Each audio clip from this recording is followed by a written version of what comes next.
ये है अकबर खान हाउस। अकबर खान मेरे दादा का नाम है। ये घर इन्हीं के नाम पे है। 2 पोर्शन उन्होंने अपने 2 बच्चों के लिए बनाए।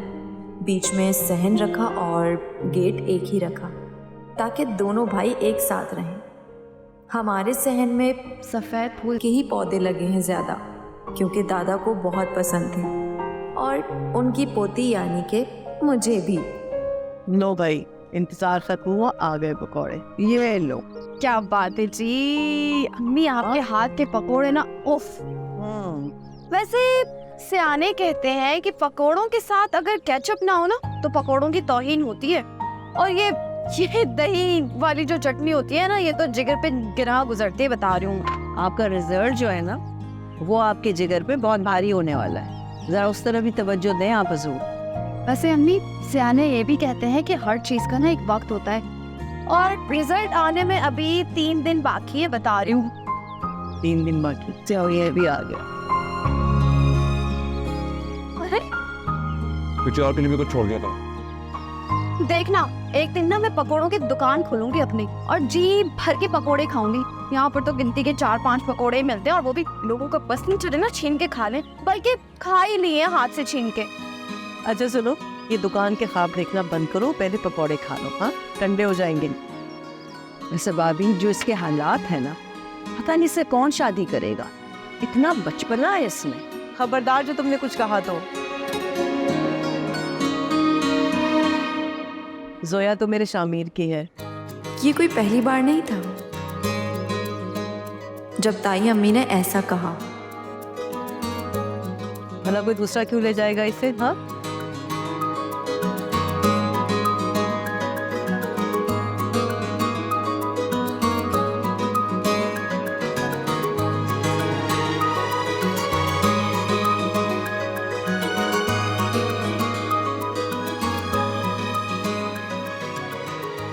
सब कहाँ गए? फुप्पो की तरफ गए हैं। तो मैं अकेला छोड़ के? अकेली तो नहीं हूँ मैं। ऐसे मुझे भी साथ ले जाने के लिए कह रहे थे, लेकिन मैंने मना कर दिया, टेस्ट की तैयारी जो करनी है।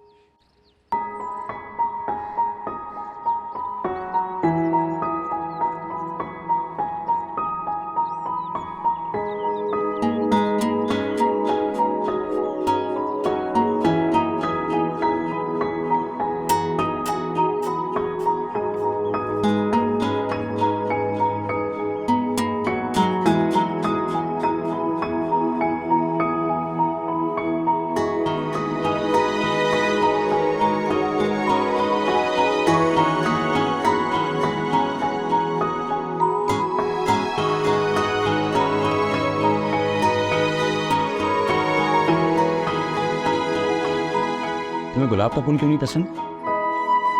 ऐसा तो नहीं है कि मुझे गुलाब पसंद नहीं है, लेकिन मुझे ये सफ़ेद फूल ज़्यादा पसंद है। पता है क्यों? क्योंकि ये सिर्फ एक ही रंग का होता है, इसका कोई दूसरा रंग नहीं होता, और इसकी यही खासियत मुझे बहुत पसंद है। तो मैं तुम्हारे लिए गुलाब का फूल हूँ या सफ़ेद फूल? क्या मेरा भी कोई और रंग है तुम्हारी नजर? चाहती तो यही हूँ कि तुम्हारा कोई और रंग ना हो, बस एक ही रंग हो। यानी मैं तुम्हारे लिए सफ़ेद फूल है जो बहुत ख़ास है, जिसकी बहुत अहमियत है।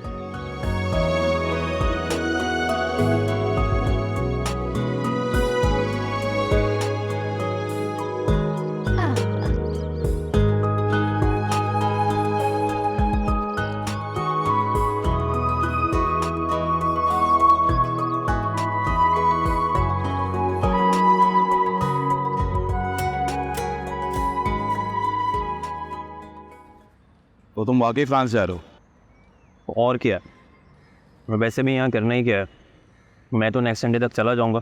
और मेरा तुम्हें भी यही मशवरा है कि भाई तुम भी यूरोप साइड निकल जाओ।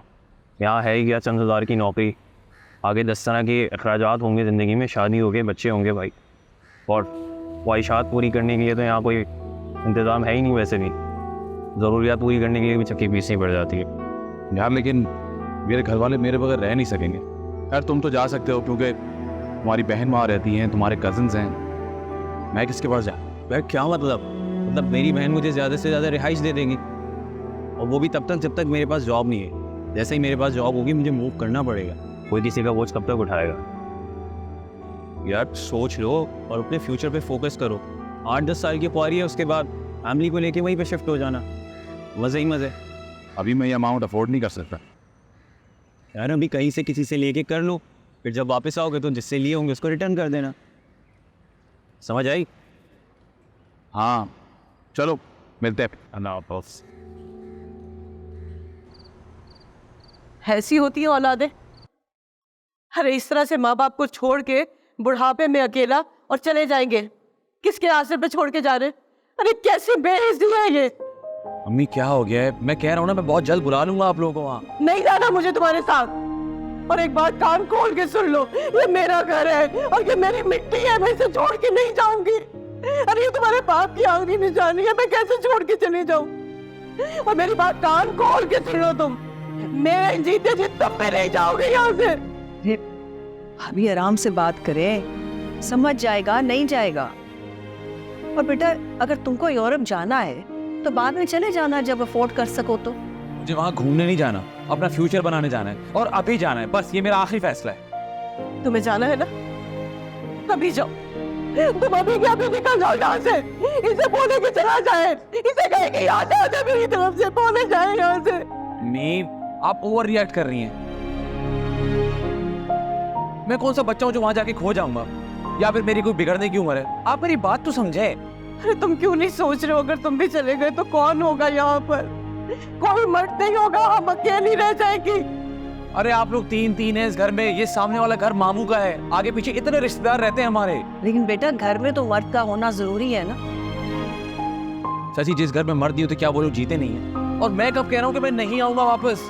मुझे थोड़ा वक्त दें, अपना फ्यूचर बनाने दें, और ये मेरा आखिरी फैसला है बस। सुन गया?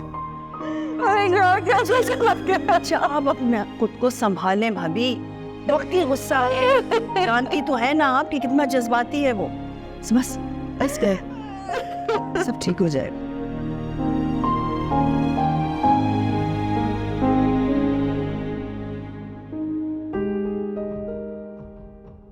क्यों देखती हो आईना? तुम तो खुद से भी ज्यादा खूबसूरत हो। तुम नहीं जा रहे? नहीं, और मैं तो चाहता हूं कि तुम भी ना जाओ। क्यों? इतनी खूबसूरत जो लग रही हो, मेरा दिल चाहता है कि तुम्हें कोई ना देखे।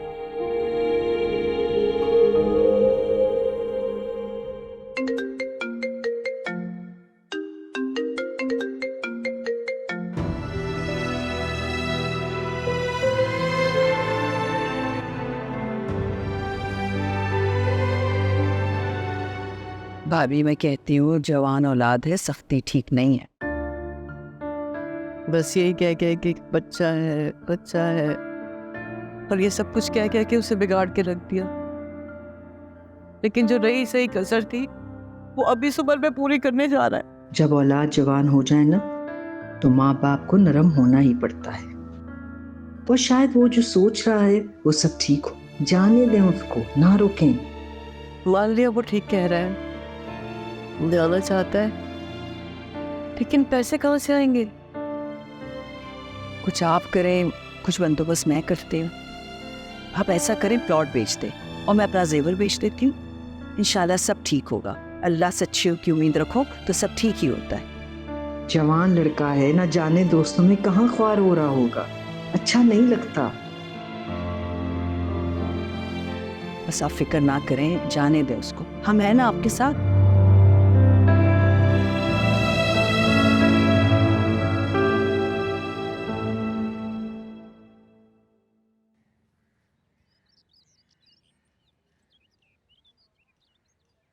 ठीक है बेटा, तुम प्लॉट की कीमत लगवाओ, देखो कितनी लगती है। अम्मी मैं आपसे वादा करता हूँ, मैं आपको ऐसे कई प्लॉट्स लेकर दूँ। एक बात का ख्याल रखना, ये तुम्हारे अब्बा की आखिरी निशानी है। अम्मी निशानी नहीं है, उन्होंने बुरे वक्तों के लिए खरीदा था ताकि हमारे किसी काम आ सके। ऐसी निशानियों को गले लगाकर बैठे रहेंगे तो आगे कैसे बढ़ेंगे? आप बस परेशान होना छोड़ो। अरे बेटा, मैं तो तुम्हारे लिए हर वक्त दुआ मांगती हूँ कि अल्लाह तुम्हारे लिए कामयाबी के हजारों दरवाजे खोले। आप बस मेरे लिए ऐसे ही दुआएं मांग के रह गए।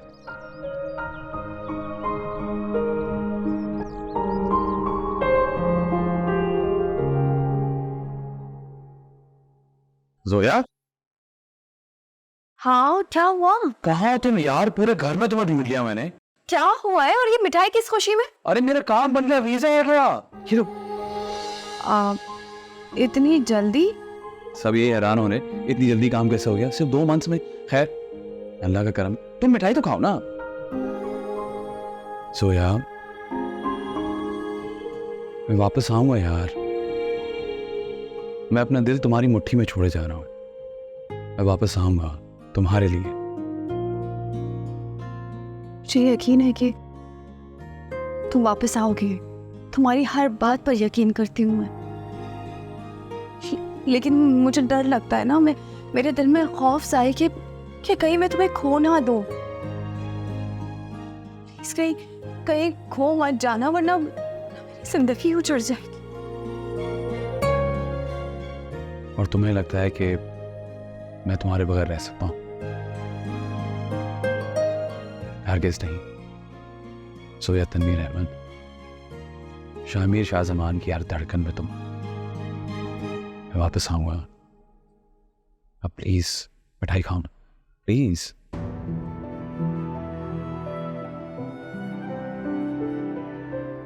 और ये फूल तुम इस जार में क्यों कैद रखती हो हमेशा? मैं तुम्हें सारी जिंदगी इससे भी ज्यादा फूल दे सकता हूँ। फिर तो मैं उन्हें भी इस पे संभाल कर रख सकती हूँ। और अगर मैं तुम्हें कांटे दूँ तो? दुआ तो यही करूंगी कि तुम मुझे कभी कांटे ना दो, और अगर दोगे भी ना तो मैं इसे संभाल कर नहीं रखूंगी। मैं तुम्हें कांटे दे ही नहीं सकता सोया।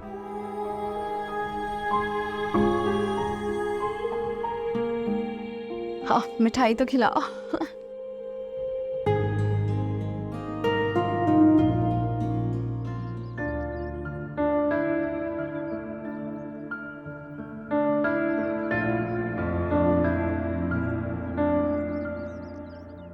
शामिर, जोया, हाँ बैठो।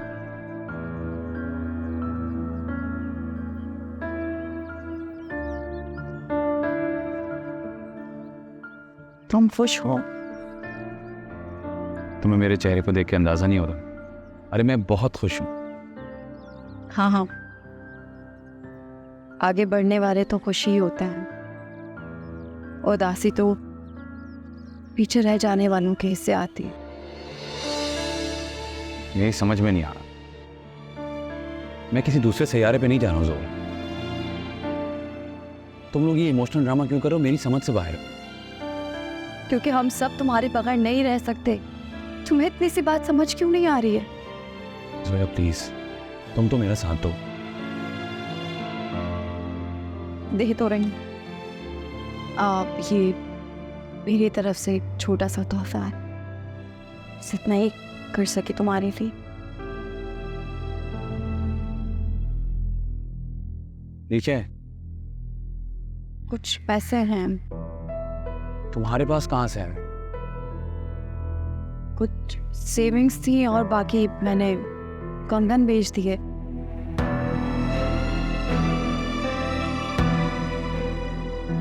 तुमने अपने फेवरेट कंगन मेरे लिए बेच दिए? हाँ, तो तुमसे ज्यादा अहम नहीं थे। प्लीज तुम इसे रख लो। इनकार मत करना, मुझे खुशी होगी। ये खुशी तो दे सकते हो ना? तो ये खुशी और कई खुशियां भी दे सकते, और दूंगा। I promise. सोया,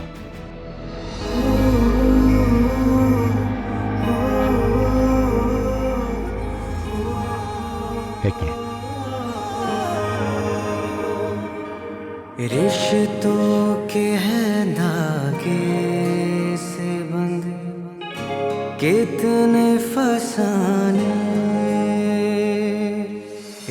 रिश्तों के हैं धागे से बंधे कितने फसाने, जाए तो कहाँ जाए कोई दर्द सुनाने, हर मोड़ पे रखी है कोई याद पुरानी। अच्छा बेटा ठीक है, खुदा हाफिज। क्या कह रहा था भाभी नौकरी के बारे में? अरे कह रहा है कि नौकरी तलाश कर रहे हैं, बस अल्लाह करे मिल जाए उसे नौकरी, इंशाअल्लाह ताला मिल जाएगी इंशाअल्लाह। वैसे जब से ये गया है घर कितना सूना हो गया ना। आप सही कह रही हैं, जोया बेचारी तो चुप चुप सी होगी जब से वो गया है। अरे जोया से कहो कि उसे परेशान होने की क्या ज़रूरत है। तुम देखना जब ये खैर खैरियत से वापस आएगा ना तो मैं इन दोनों की शादी बहुत धूमधाम से करूँगी, तुम यहाँ देखेगी इंशाअल्लाह ताला। बिस्मिल्लाह। अच्छा सुनो, ये महल्ले में आस पड़ोस जितने भी नेबरहुड है ना हमारा, सबके यहाँ जाना चाहिए, एक एक घर में। आप बिल्कुल फिक्र ना करें भाभी, सब हो जाएगा। तो तुम्हें जॉब मिल गई वहाँ?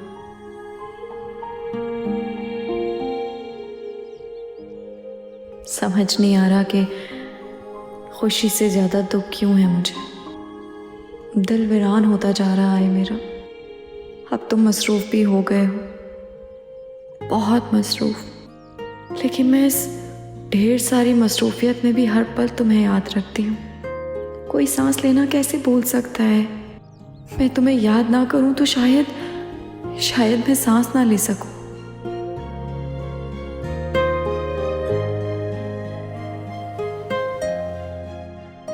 क्या बातें हो रही हैं भाई माँ बेटी में? अस्सलाम वालेकुम। वालेकुम अस्सलाम। अरे भाभी सारा हफ्ता यूनिवर्सिटी में बिजी रहती, मैंने कहा आज तो इस्त्री कर लो, इतने कपड़े जमा हो गए। सही कह रही हो। वो शामिर का फोन आया था।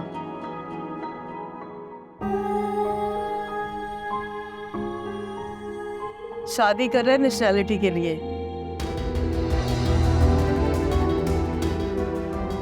वो क्या कहते हैं, पेपर मैरिज। भाभी आप ये क्या कह रही है? तुम तो जानती हो ना वो कितना जिद्दी है। और वैसे भी हमारी जोया के लिए लड़कों की कमी थोड़ी है।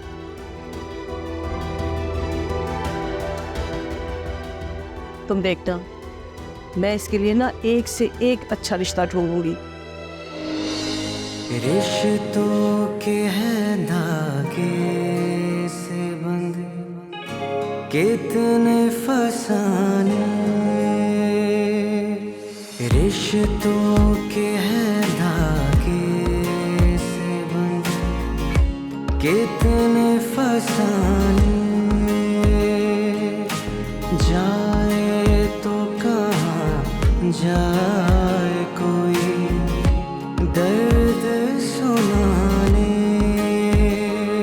हर मोड़ पे रखी है कोई याद पुरानी।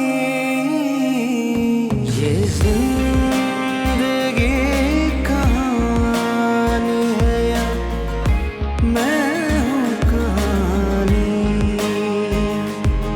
ये जिंदगी कहानी है मैं हूँ कहानी।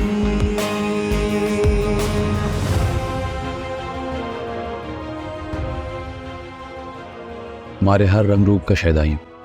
तुम्हें पता है ब्लैक बहुत सूट करता है तुम्हें।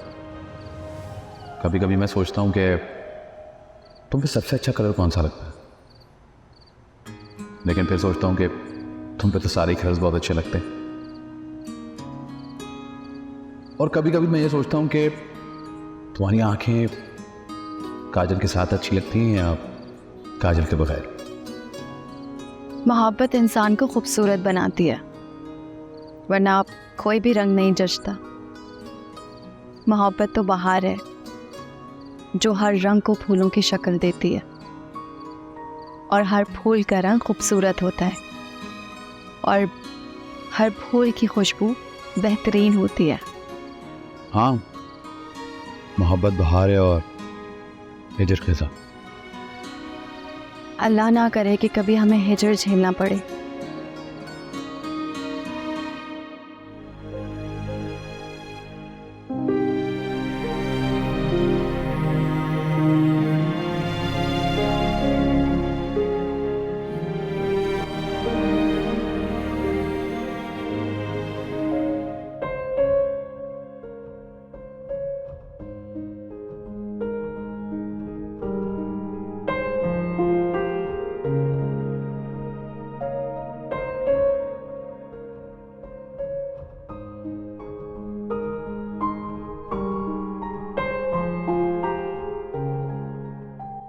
जोया, जाके ऊपर जल्दी से चेंज कर आ जाओ, मेहमान आए हुए हैं। कौन है अम्मी ये लोग? ये तुम्हारे रिश्ते के लिए आए हैं। बहुत अच्छी फैमिली है, तुम्हें पता है लड़का डॉक्टर है और बहुत पढ़े लिखे लोग हैं। जाओ तैयार होकर आ जाओ जल्दी से। जाओ जाओ ना, जल्दी करो। अम्मी, आप उन लोगों को वापस भेज दें। मैं किसी से नहीं मिलना चाहती हूँ। और इन्हें बुलाया किसने है? देखिए ताई अम्मी, जब मुझे शादी करनी होगी तो मैं इनसे कह दूंगी। आप प्लीज इस मामले से दूर ही रहें।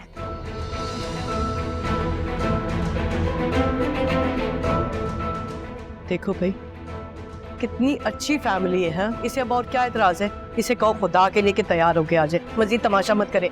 जाओ तैयार होकर आओ। तुम जाओ चेंज कर आओ और फौरन आके यहाँ। हफ्ती प्लीज, कम से कम आप एक बार मुझसे पूछ तो लेती। इस तरह आपको शर्मिंदा तो ना होना पड़ता सबके सामने। मुझे अभी शादी नहीं करनी है, बिल्कुल नहीं करनी है। देख लिया तुमने, तुम्हारी बेटी जो है ना वो हाथों से निकल गई है। अरे किसी की बात ही नहीं सुन रही है, कितनी बेइज्जती होगी उनके सामने। और सुनो, इतनी मुश्किल से इतना अच्छा रिश्ता आया है, अब खुदा के लिए तमाशे मत करो। जाओ जाके तैयार हो जाओ। अरे भलाई का दौर ही नहीं रहा। बस कर दे ताई अम्मी, नहीं चाहिए मुझे आपकी नेकी। पहले ही आपकी एक नेकी मेरा दिल, मेरी सोच खा चुकी है। मजीद नेकी करने की जरूरत नहीं है, और मैं इन नेकियों का बोझ उठाने के काबिल भी नहीं हूँ। आप प्लीज फिक्र ना करें मेरी शादी की, और ना ही इस बात की फिक्र करें कि मैं आपके बेटे का इंतजार कर रही हूँ। सब बिल्कुल भी नहीं है।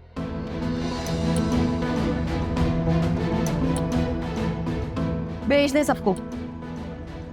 अल्लाह,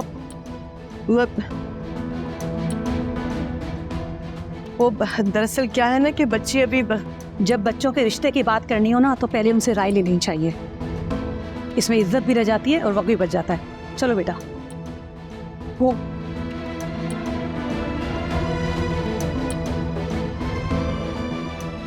इस लड़की ने ना हमें मुंह दिखाने के काबिल नहीं छोड़ा। पूछते हुए इससे।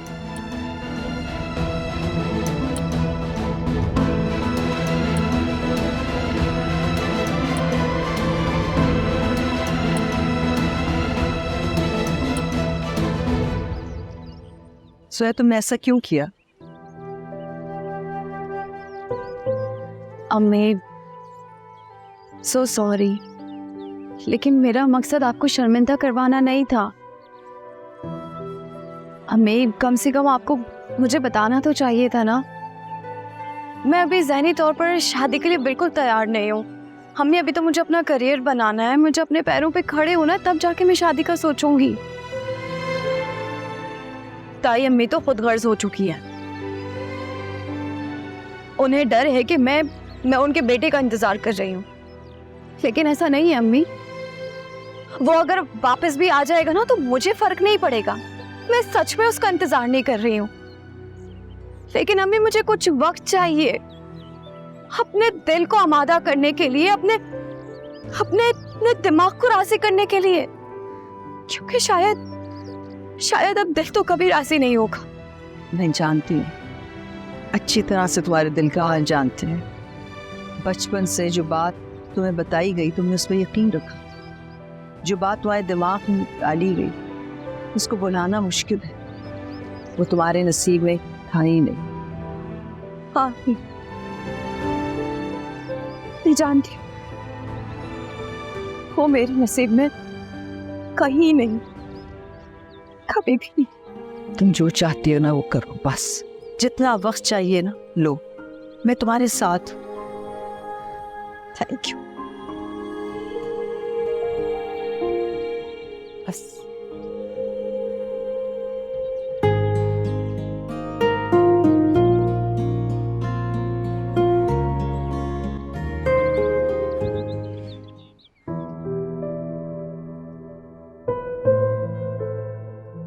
अम्मी दुआ कीजिएगा आज जहाँ जॉब के लिए जा रही हूँ वहाँ कंफर्म हो जाए जॉब मेरी। इंशाल्लाह ताला। को क्या हुआ है? सब ठीक तो है ना? वो शामिर की तलाक हो गई है।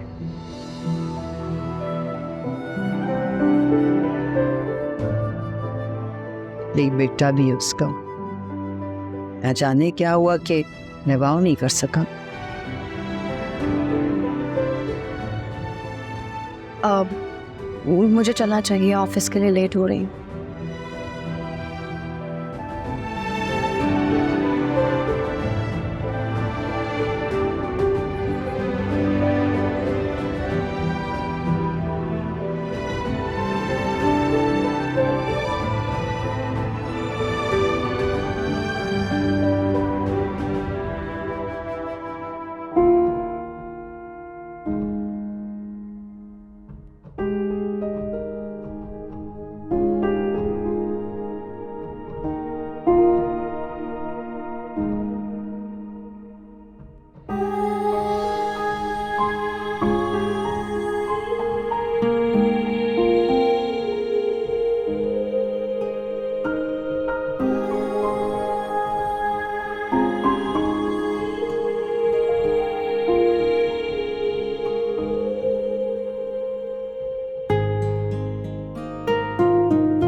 तुम्हारे कमरे में अब तक कुछ बदला नहीं। इनफैक्ट पूरे घर में कोई खास तब्दीली नहीं आई है 10 सालों में। और मैं ऐसे, लेकिन तुम बदल गई जोया। चश्मा लग गया है, होंठों से हंसी गायब है, गालों की धारी भी चली।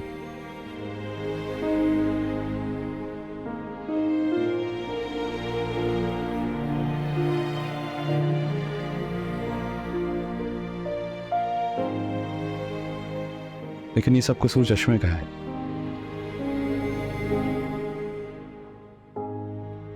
पहचानती ही नहीं है, बराबर से गुजर जाती हो मगर पलट के देखती नहीं।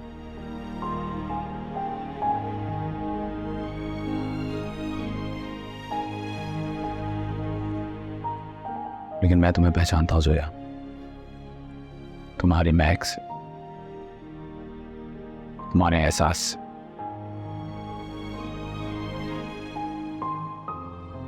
आ गया मैं।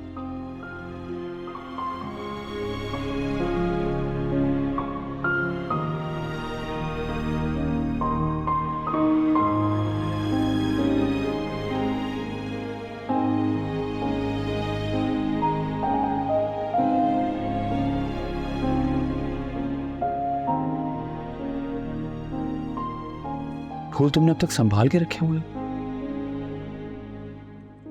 मुझे लगा फेंक दिए होंगे।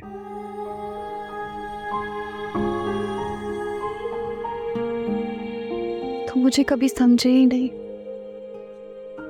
वरना तुम्हें पता होता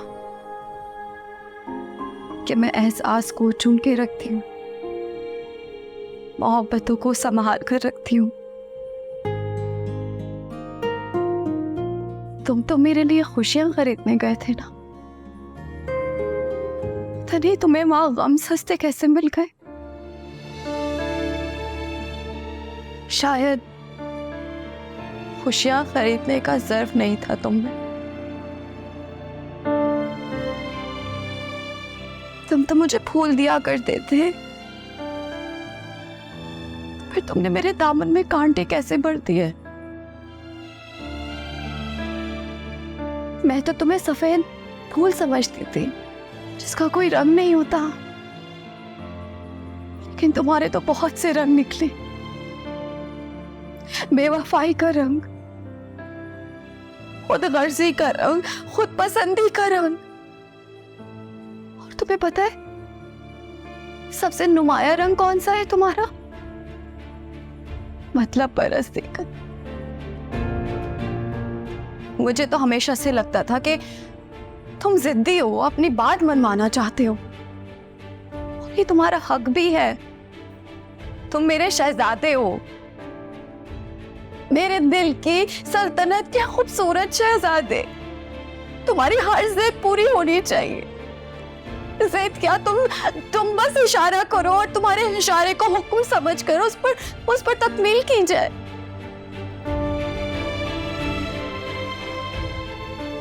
मैंने बचपन से सुना कि जोया तो मेरे शामिर की है।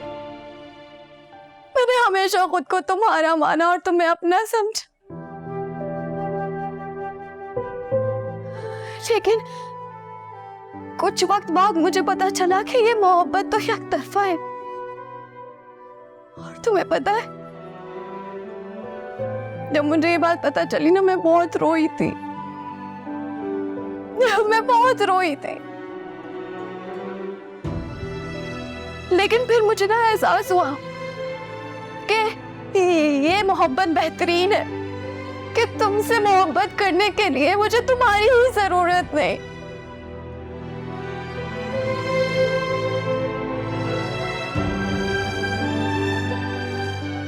मैं भी तुमसे मोहब्बत करता हूँ जोया, बहुत ज्यादा मोहब्बत। तो क्या हुआ था ऐसा? हाँ, क्या हुआ था कि तुम हमारी मोहब्बत भूल गए? शादी कर ली? हाँ, बेवजह भी कोई किसी से शादी कर सकता है क्या? और तुमने तो मुझसे ऐसे राब्ता खत्म कर लिया जैसे मैं कभी थी ही नहीं। शामिर, तुमने शादी ही नहीं की, बल्कि तुमने मेरी अना, मेरी मोहब्बत के मुंह पे तमाचा मारा है, और उस तमाचे का निशान आज तक मौजूद है। आज भी उस तमाचे का दर्द उठता है ना, तो मेरे पूरे वजूद को अपनी लपेट में ले लेता है।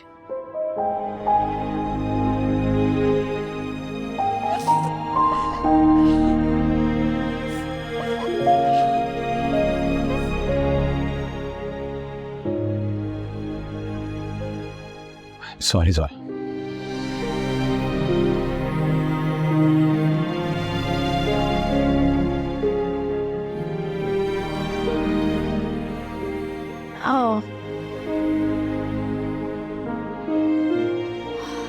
बस यही सुनने का इंतजार था।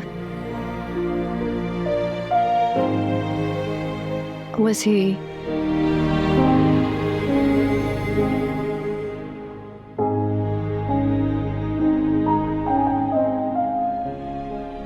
जाओ शामिर, मैंने तुम्हें अलविदा किया और अपने एहसास को इस पिंजरे से आजाद करती हूँ जिसमें मैं पिछले 10 सालों से मुसलसल मर रही थी।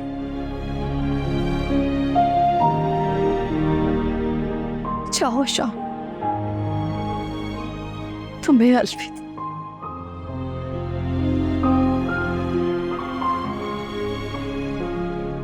जाओ प्लीज।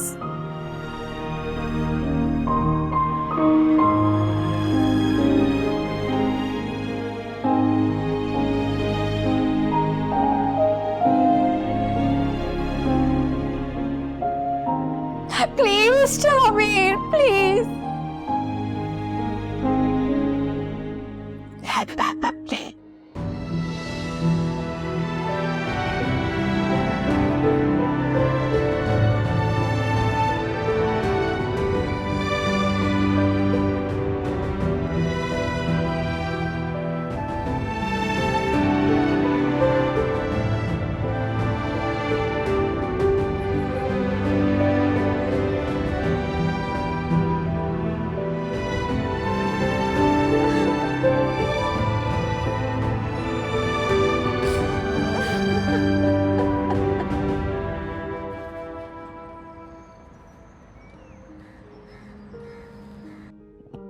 वैसे अम्मी आप पिछले दिनों किसी रिश्ते की बात कर रही थी ना? हाँ बेटा, वो तारिक साहब का बेटा। जी। अभी मुझे लगता है कि मुझे आपकी बात मान लेनी चाहिए। कि शुक्र है तुम्हें ख्याल आया, वरना मैं तो बहुत परेशान थी बेटा। अब आपको परेशान होने की जरूरत नहीं है।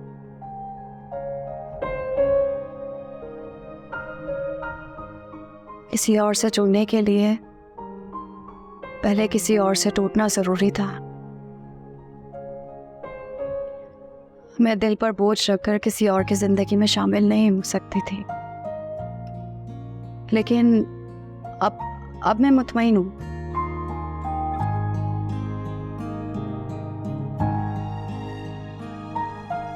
तो क्या तुमने शामिर को अपने दिल से निकाल दिया?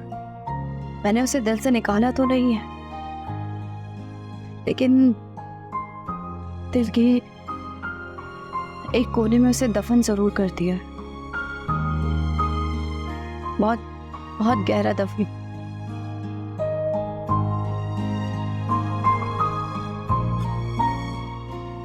अब मैं चलती हूँ, मैं ऑफिस के लिए लेट हो रहा है।